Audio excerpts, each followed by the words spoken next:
안녕하세요. 토큰포스트입니다. 암호화폐 시장의 최신 정보를 깊이 있게, 아주 깊이 있게 탐색해드리는 시간입니다.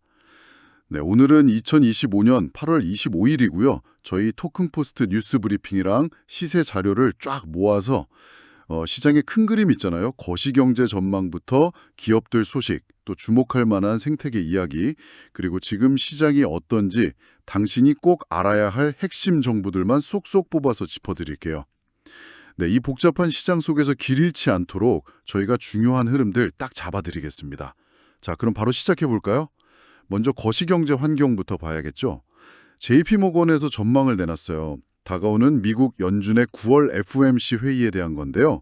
핵심은 이거예요. 인플레이션 우려. 이게 여전해서 9월에 금리 내리기는 쉽지 않을 거다. 이런 분석입니다. 최근에 FOMC 위원 구성에 좀 변화가 있었잖아요. 아드리아나 쿠글러 위원이 나가고 스티븐 미란이 새로 들어왔는데 이분이 좀 더 비둘기파, 그러니까 금리 인하에 좀 더 우호적이라고 평가받거든요. 네, 그래서 만장일치 결정은 좀 어려울 수 있다. 뭐 이런 관측이 나오는 거죠. 그렇죠.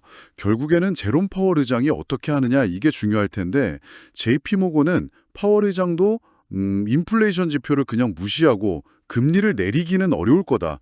이렇게 보고 있더라고요. 맞습니다.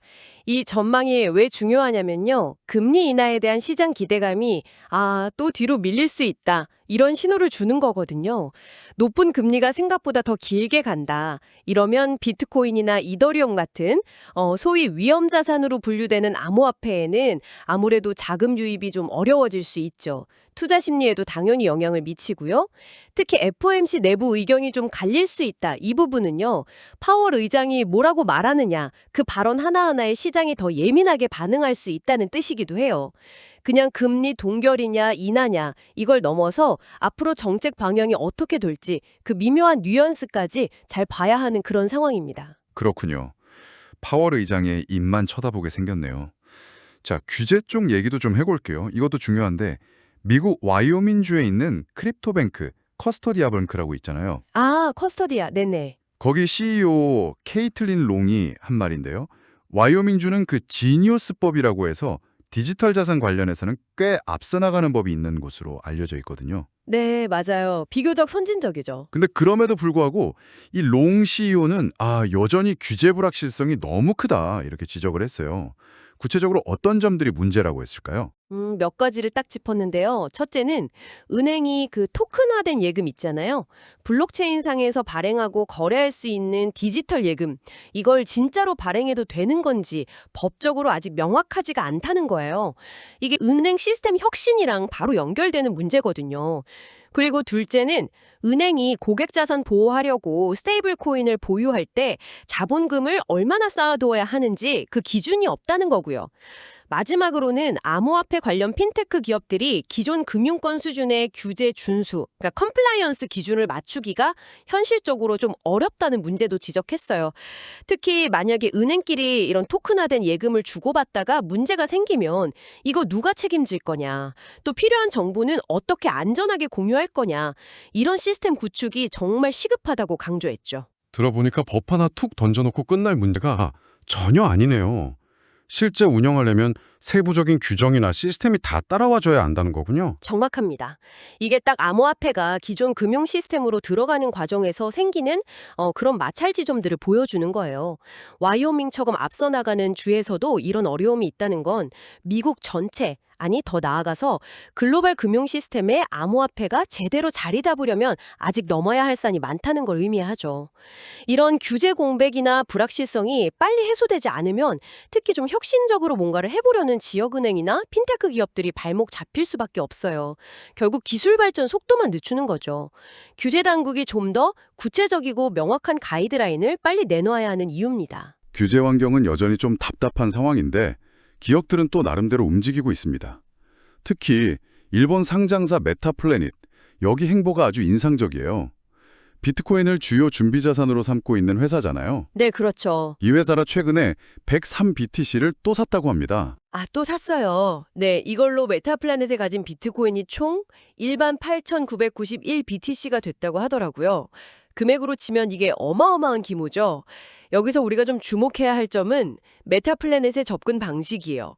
그냥 단기적으로 시세 차익 노리고 사고 파는 게 아니라 비트코인을 기업의 핵심 자산으로 보고 뭐랄까 가치 저장 수단처럼 여기면서 꾸준히 사 모이는 그런 장기적인 재무 전략을 쓰고 있다는 점이죠. 이건 비트코인을 단순히 투기 자산이 아니라 기업 재무 건전성을 위한 포트폴리오의 하나로 편입하려는 시도로 볼 수 있어요. 약간 마이크로 스트래티지랑 비슷한 전략인데 이걸 일본 기업이 하고 있다는 게 참 흥미롭네요. 다른 기업들한테도 좀 영향이 있을까요? 충분히 그럴 수 있다고 봅니다. 메타플래넷의 이 실험이 성공적이다 이렇게 평가받게 되면요. 특히 일본 내 다른 기업들이나 어쩌면 다른 나라 기업들한테까지 비트코인을 재무자산으로 한번 고려해볼까 하는 그런 선례가 될 수 있거든요. 물론 비트코인 가격 변동성이 워낙 크니까 여전히 위험 요인이긴 하지만 인플레이션 해지 수단이나 장기적인 가치 저장 수단으로서의 가능성, 이걸 보고 따라하는 기업들이 늘어날 수 있다는 점에서 상당히 의미 있는 움직임이라고 생각해요. 그런가 하면 돈 많이 굴리는 소위 고래들의 움직임도 포착됐어요. BC1QGF 이걸로 시작하는 익명 주소가 있는데 팔컨엑스라는 곳에서 254.92BTC는 빼갔다고 합니다. 팔컨엑스 여기가 기관 투자자들 대상으로 하는 프라임 브로커리지 서비스 맞죠? 네, 맞습니다. 프라임 브로커리지는 대량 거래 처리해주고 자금도 빌려주고 커스터디, 그러니까 수탁 서비스까지 기관 투자자한테 필요한 금융 서비스를 종합적으로 제공하는 곳이죠. 이런 데서 비트코인이 대량으로, 그것도 개인 지갑으로 보이는 주소로 빠져나갔다는 건 여러 가지로 해석될 수 있어요. 가장 흔한 해석은 장기 보유 목적이죠. 거래소나 브로커리지에 두는 것보다 내가 직접 통제할 수 있는 개인 지갑으로 옮겨서 안전하게 보관하겠다, 이런 의지로 볼 수 있는 거예요. 온체인 데이터 분석 보니까 이 주소가 지난달부터 계속 BTC를 사모았고 지금 가진 게 우리 돈으로 한 3천억 원어치가 넘는다고 하니까 장기 투자 관점일 가능성이 꽤 높아 보입니다. 다른 가능성은 없을까요? 예를 들면 팔려고 준비한다거나? 물론 다른 시나리오도 있죠. 말씀하신 것처럼 장외 거래 OTC를 하려고 준비하는 걸 수도 있고요. 아니면 디파이 프로토콜 같은 데 예치해서 이자 농사 지으려고 그럴 수도 있고요. 중요한 건 이거예요. 지금처럼 시장 방향성이 좀 애매할 때 고래가 이렇게 큰 돈을 움직이면 시장 참여자들 심리에 영향을 줄 수 있다는 거죠. 매집한다 이러면 긍정적인 신호로 받아들여질 수 있지만 매도하려고 준비한다 이렇게 해석되면 불안감이 커질 수도 있잖아요. 그래서 이런 움직임은 계속 좀 지켜볼 필요가 있습니다. 국내 소식도 하나 있네요. 클레이튼하고 핀시아가 합쳐서 만든 카이아 재단, 여기서 원화 스테이블 코인 사업 협력을 발표했어요. 오픈에셋이라는 블록체인 핀테크 기업이랑 MOU 양해각서를 맺고 원화 기반 스테이블 코인 사업을 같이 키우기로 했다고요. 아, 네. 이건 각 나라 통화에 기반한 스테이블 코인, 그러니까 법정 화폐를 담보로 하는 스테이블 코인에 대한 관심과 수요가 꾸준히 늘고 있다는 걸 보여주는 또 하나의 사례예요. 물론 달러 기반 스테이블 코인이 시장을 꽉 잡고 있긴 하지만 각 나라 현지 통화 기반 스테이블 코인은 그 나라 안에서 실제 결제나 금융 서비스에 활용하기에는 더 유리한 측면이 있거든요. 특히 한국 시장을 겨냥한 원화 스테이블 코인이 이 카이아 생태계랑 만나서 어떤 새로운 사용 사례를 만들어낼 수 있을지, 또 지금과 큰 규제 환경 속에서 어떻게 자리를 잡아갈지 이런 부분들을 좀 주목해서 보면 좋을 것 같습니다. 네, 생태계 관련 소식들도 좀 짚어보죠. 스페이스 코인이라고 탈중앙화 위성 인터넷 프로젝트로 알려진 것인데요. 일본에서 열리는 웹엑스 2025 컨퍼런스에 타이틀 스폰서로 참여한다는 소식입니다. 웹엑스, 꼭 일본에서 꽤 큰 블록체인, 웹3 컨퍼런스 중 하나잖아요. 바이낸스, 트론, 서클 같은 글로벌 기업들 엄청 많이 참여하고요. 이런 큰 행사에 타이틀 스폰서로 나선다는 건 사실 비용이 만만치 않거든요. 그만큼 스페이스 코인이 일본 시장이랑 글로벌 인지도 높이는데 아주 적극적이다 이렇게 볼 수 있겠죠. 최근에 또 일본 정부가 웹3 산업 키우는데 꽤 우호적이잖아요. 그러니까 일본 시장을 약간 전략적인 거점으로 삼으려는 그런 의도도 있는 것 같아요. 같은 생태계에 있는 크레딧 코인, CTC도 골드 스폰서로 참여한다고 하니 생태계 차원에서 일본 시장 공략에 좀 힘을 싣는 모양새입니다. 이더리움 창시자죠. 비탈릭 부테린. 이 사람의 흥미로운 의견도 있었어요. 탈중앙화 예측 시장에 대한 평가인데 현재로서는 위험 회피, 그러니까 해지 수단으로는 별로 매력이 없다고 딱 잘라 말했더라고요. 왜 그렇게 생각했을까요? 비탈릭이 짚은 핵심 이유는 기회비용이에요. 대부분의 주요 탈중앙 예측 시장은 사용자가 예측하려고 돈을 넣어놔도 따로 이자를 안 주거든요. 근데 지금은 미국 달러 같은 안정적인 자산 그냥 갖고만 있어도 연 4% 정도 이자를 받을 수 있는 상황이잖아요. 그러니까 예측 시장에 참여하려면 이 안정적인 수익을 포기해야 하는데 과연 그럴 만한 가치가 있냐 이런 질문을 던진 거죠. 실제로 대표적인 예측 시장인 폴리마켓 거래량이 지난달에 그 전달보다 줄었다는 데이터도 언급됐고요. 비탈릭은 예측 시장이 맡겨둔 돈에 대해서 이자를 주는 그런 메커니즘을 도입하면 거래량이 훨씬 늘 수 있을 거다 이렇게 봤습니다. 막 기술적으로는 되게 신기하고 재밌는데 실제 사용자 입장에서는 뭐랄까 경제적인 이득이 좀 부족하다 이런 지적이네요. 그렇죠. 이게 사실 탈중앙 금융, 디파이 서비스 전체에 대해서도 한번 생각해 볼 만한 문제예요. 아무리 기술적으로 새롭고 탈중앙화된 시스템을 만들어도 사용자한테 기존 금융 시스템보다 확실히 더 나은 점, 예를 들면 더 높은 수익률이라든지 더 싼 수수료, 아니면 훨씬 더 편한 사용성 같은 거, 이런 걸 제공하지 못하면 대중적으로 쓰이기가 어렵다는 걸 보여주는 거죠. 예측 시장도 마찬가지로 이런 실질적인 사용자 가치를 어떻게 높일 거냐, 이게 중요한 숙제라는 걸 보여주는 사례라고 할 수 있습니다. AI랑 블록체인 결합 사례도 나왔습니다. 퀀텀 재단 설립자 패트릭 다이가 엘리라는 새로운 AI 에이전트 클라이언트를 출시한다고 발표했어요.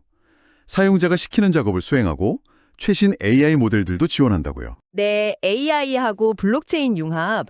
이건 정말 잠재력이 큰 분야라서 계속 연구되고 있는 분야죠. 예를 들면 블록체인은 AI 학습에 필요한 데이터가 위변조되지 않았다는 걸 보장해 주거나 AI 모델 소유권이나 사용 기록 같은 걸 관리하는 데 쓰일 수 있고요. 반대로 AI는 블록체인 네트워크를 더 효율적으로 만들거나 스마트 계약을 더 똑똑하게 만드는 데 기여할 수 있겠죠? 엘릭 같은 AI 에이전트가 블록체인 기술이랑 어떻게 잘 엮여서 구체적인 사용 사례를 만들어낼지 이것도 지켜보면 꽤 흥미로울 것 같습니다. 마지막으로 거래소 관련 소식 몇 개 짧게 전해드릴게요. 바이낸스 알파에 엘트타운, 타운 코인이 추가됐습니다. 바이낸스 알파는 유망한 초기 프로젝트들 소개하는 플랫폼인데 여기에 올라간다고 해서 무조건 정식 상장되는 건 아니지만 그래도 가능성은 좀 있는 거죠. 또 바이낸스 선물 시장에는 BIOUSDC 무기한 선물이 상장됩니다. 최대 25배 레버리지까지 지원한다고 하고요. 국내 거래소인 빗썸에서는 사인 코인 관련해서 에어드랍 이벤트를 8월 29일까지 진행한다고 하니까 관심 있는 분들은 참고하시면 좋겠습니다. 자, 이제 시장 상황 자세히 들여다볼 시간입니다. 8월 25일 오후 4시 8분 기준 토큰 포스트 마켓 데이터인데요. 보니까 암호화폐 시장이 전반적으로 좀 내리고 있어요. 비트코인이 전날보다 2.57% 하락해서 11만 186.08달러, 우리 돈으로 하면 약 1억 5,500만 원 선에서 거래되고 있습니다.